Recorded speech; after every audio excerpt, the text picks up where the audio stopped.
শত বিষয়ে আমাদের মত পার্থক্য থাকতে পারে, কিন্তু আমাদের এই প্রিয় স্বদেশটাকে সেভ করার ব্যাপারে, এটাকে নিরাপদ রাখার ব্যাপারে আমাদের কোনো দ্বিমত থাকা উচিত না। গোটা পৃথিবীর যে কোনো প্রান্তে মুসলমান আক্রান্ত হলে গোটা বিশ্বের মানুষ এটাকে ফিল করবে, অনুভব করবে, কথা বলবে।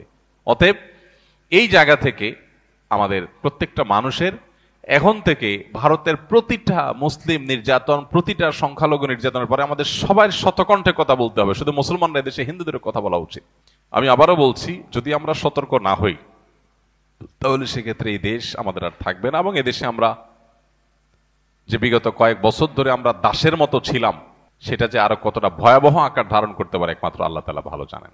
আমাদের এই ছোট্ট দেশটা কেউ দখল করে নিয়ে যাক আর আমাদেরকে দাস বানায় রাখুক, এটা আমরা কেউই নিশ্চয়ই চাইবো না। যদি না চাই তাহলে সজাগ হতে হবে প্রত্যেকটা মানুষকে। আর এজ এ মুসলমান আমরা তাদের ষড়যন্ত্রের পরে সর্বোচ্চ সতর্ক থাকব। আপনারা অনেকেই নিশ্চয়ই ইতিহাস জানেন যে এইভাবেই আজকের যে হায়দ্রাবাদ ভারতের অংশ, এই হায়দ্রাবাদ একটা স্বাধীন সার্বভৌম একটি দেশ ছিল। এই ভারত সে হায়দ্রাবাদকে কিভাবে স্বাধীনতাকে খর্ব করে, লুণ্ঠন করে, কিভাবে সেটাকে ভারতের অংশে পরিণত করেছে, তাদের বর্ডার কিভাবে তুলে দিয়েছে এবং ভারত তারা গিলে নিয়েছে, খেয়ে ফেলেছে হায়দ্রাবাদকে, সেটা বেশি দিন, অনেক কয়েকশো বছর আগের ঘটনা না।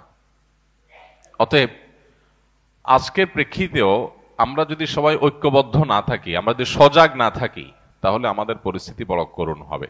এইভাবে ন্যাক্কারজনকভাবে একটা প্রতিবেশী রাষ্ট্র একটা ছোট রাষ্ট্রের বিরুদ্ধে লেগে যেতে পারে, এরকম দৃষ্টান্ত পৃথিবীর কোনো অঞ্চলে মনে হয় খুঁজে পাওয়া যাবে না।